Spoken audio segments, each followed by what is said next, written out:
The senator from Hawaii. Thank you, Madam President. 2 weeks ago, Republicans passed one of the most unpopular bills in the history of the country. One of the most unpopular bills in the history of the country. And now that it's law, we don't have to imagine anymore what might happen. We know for sure what's going to happen to tens of millions of people all across the country. I want to focus on 5 things that are going to happen. 5 things that are going to happen because we no longer have to talk about a House version and a Senate version or what the president says he wants or what someone says they're going to, if I don't get this, I'm going to vote no. Now we have a law. We have public law, federal law. First thing that's going to happen, 17 million Americans, including 9 million people on Medicaid, will lose health care coverage in about 18 months' time. To keep their coverage, people will have to complete hours and hours of paperwork just to prove that they're working. That's in spite of the fact that the number of non-disabled adults on Medicaid who don't work is very low, about 8%. So how do these work requirements actually function? Well, in Arkansas, which is one of the 2 states that tried this and then pulled it back because it was a failure, the reporting portal was only open during the day and closed between the hours of 9 p.m. to 7 a.m. So let's say you work long hours as a truck driver. If you're trying to log on at night to fill out your forms, you are out of luck.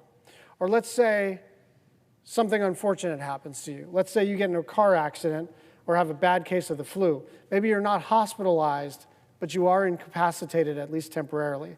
If you miss the reporting window, you might lose the coverage. And what's preposterous about these Medicaid work requirements is in order to establish that you're either working or seeking work, you have to fill out a form. If you get sick and are bedridden and can't fill out the form, they say, don't worry, there's an exception for a situation like that. Guess how you apply for the exception? By filling out another form. There are only a couple of million people on Medicaid who even fit the description of someone who's non-disabled and on Medicaid, and yet the actual official projections, which is to say the way they save the money is they're projecting many, many millions of people are going to get kicked off of Medicaid even though they're eligible. And I know I'm a Democrat and I wanted this bill to fail and I want to tell you why this is a failure of a bill, but that's literally in their projections. Without those projections, they don't have enough revenue for the biggest tax cuts for the wealthiest people in the history of the planet. Number 2, hundreds of rural hospitals and nursing homes will close without enough funding to continue operating. More people are going to get sick because of this law, but we're going to have fewer hospitals and doctors to take care of them. Why? Because Medicaid is a big revenue stream for really all hospitals, but especially rural hospitals. It can be up to about half of what they call the payer mix. What is a payer mix? It's just, you might get paid by private insurance, 30%. You might get paid by Medicaid, 45%. You might have a little VA. You might have a little private pay. Adds up to 100%. So as you look at your revenue picture, 40, 50, sometimes even more % of that money comes from Medicaid. If there's a huge $1 trillion nationwide reduction in Medicaid money, that money is reduced money for rural hospitals.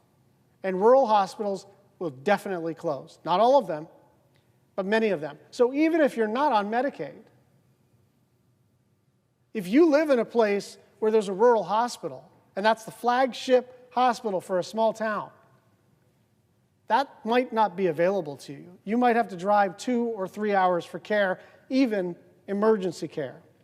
Number 3, starting next year, tens of millions of people are going to pay hundreds of dollars a month more for health insurance. And this one I think we should linger on because now that the fight over Obamacare is sort of in the rearview mirror, people just think they get onto the ACA portal, they sign up for their health care, and they pay what they pay, right? Like, oh, I want a family plan, I want this level of deductible, and then it spits out how much you're going to pay every month. What tens of millions of people don't actually know is those rates on the exchange are subsidized. And without those subsidies, we're going to go back to the bad old days pre-Obamacare when people would pay absurd amounts of money for their health care insurance, even if they're employed, even if they do have insurance. And what is, I think, underrated, both politically and on policy, is all of those rates get set in the next couple of months. Because in order to start paying and in order to start enrolling, you got to notify people, hey, your thing that was $289 a month, now it's $789 a month. And so sometime in the fall, it depends on the state, October, November, some people in December are going to get a letter saying, if you want to stay on the same healthcare plan, here's your new price. And those new prices are going to be astronomical. Now, we do have a disagreement between the parties. I think there are a lot of people who just don't like public subsidy of healthcare insurance premiums. I'm sure the presiding officer has her reservations about that kind of thing. It is about the size and the scope of government, but there is a factual aspect to this, which is whatever one's governing philosophy is, whatever one thought about the Affordable Care Act, the plain fact of the matter is people are going to get letters from their insurance carriers with astronomical increases that they will not be able to pay. Number 4, 5 million people are either going to lose some or all of their nutritional assistance starting next year. You know, this trope is like almost as old as I am, like some lazy person on food stamps, just like collecting food stamps, loving that life, going to the store, buying fancy stuff. It's $6 a day. The average nutritional assistance amount per person per day is $6. We have actually, I don't know if you know this, but we have subsidized food in the United States Senate, not because the government's paying for it, but because all the restaurants that operate here don't have to pay lease rent. So it's a little bit cheaper than you would normally get. I can't get anything for $6 downstairs in the Dirksen cafeteria, not that would feed me. $6 a day is the average amount. And what the Republicans decided to do is to generate savings, is to find savings, is to cut nutritional assistance. Why? Because they needed to pay for the biggest tax cut in American history for the wealthiest people and corporations that have ever existed. It would be one thing if people were getting $75 a day for food. It would be one thing if they were getting $25 a day for food, but they're getting $6. And 5 million people will now have an enormously difficult time trying to figure out just how to survive the day. And I mean that quite literally, survive the day. Find the calories within your $6 or $8 or $12 budget. Finally, people are going to pay hundreds of dollars more per year on electricity because this bill throttles the cheapest and most abundant form of energy in wind and solar. And this is where you got to stay with me for a moment. I'm very passionate about climate action. I think it is a planetary emergency. I think it is a moral obligation that we take care of our planet so it can sustain us for generations to come. But even if you don't care about that, the only energy that is ready to come online right now is solar energy. Some wind energy, but mostly solar energy. Why? Because nuclear, frankly, takes at least 10 years to permit and site. And of course, anytime anyone wants to do any nuclear power generation, everybody in whatever neighborhood or state or county that is tries to stop it. And so you don't just have regulatory risk, you have project risk. 10 years is an optimistic scenario. I'm a big believer in nuclear energy. But 10 years is the most realistic scenario to get a bunch of nuclear energy online. Likewise, geothermal, maybe 5 to 8 years in the most optimistic scenario. Again, I love geothermal energy. I think it's an untapped resource across the United States of America. We have about a 6-year gap before any of those other technologies are ready. And so a lot of fossil advocates go, well, why don't we do more gas? There is a backlog of combined cycle gas turbines, and that can't just be fixed by saying, I will take more. Everybody wants more. There is a backlog.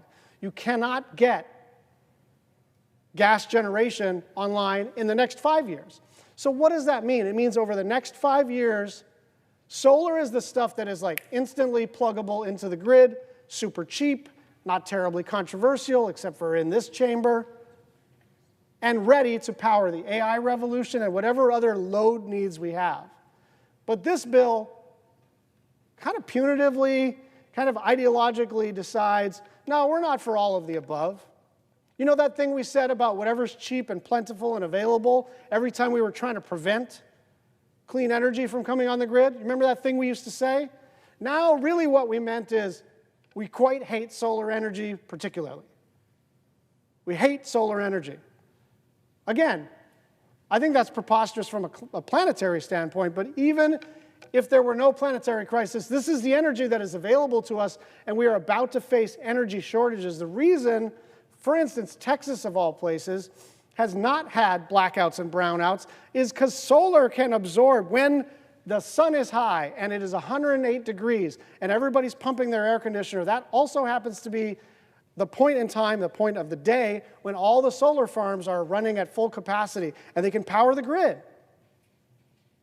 And so solar energy isn't something from 17 years ago where you say, you know, sometimes the sun's shining and sometimes it's not, and it's intermittent, and the batteries aren't there. All of that is in the rearview mirror. All the technical issues, not all of them, 90% of the technical issues related to solar energy have been resolved. And that's the scariest thing for the fossil energy people. You know why? Because they can't argue that this isn't economically smarter. They just have to argue that it's like woke or something. Like woke electrons. Who cares where the electrons come from? If they are cheap and plentiful, we should all be for them. And so this bill is going to create shortages, which will drive up prices and in some places reduce power quality. What does power quality mean? It means we're going to have blackouts and brownouts across the country. So to do any of these things in a bill would be bad, but to do all of it, in order to pay for the biggest wealth transfer from the poor to the rich in history is morally and economically bankrupt. Nobody asked for any of this. Trump voters were not demanding any of this. Nobody was asking to lose their health care or not be able to feed their kids or pay more to keep the lights on at home. But they raced to do it anyway, knowing full well how devastating it would be for the country and for their own home states. One final point. We are not going to stop talking about this. We are going to talk about this until it is repealed. We're going to talk about this when the rates go up for your electricity. We're going to talk about this when kids are thrown off their nutritional assistance. We're going to talk about this when rural hospitals close. We are going to talk about this when your insurance coverage rates go up. We are not going to stop talking about this because this document, which was enacted into law, is a perfect encapsulation of the difference between the political parties. My party is flawed, obviously. My party is flawed. But I've never seen my party propose a bill that transferred so much money from the poor to the rich. And I've never seen my party propose a bill that raises the price of electricity, that raises the price of food, and raises the price of health care. And so we're going to talk about this today, tomorrow, for the next 18 months, and until this thing is repealed from the federal law books. I yield the floor.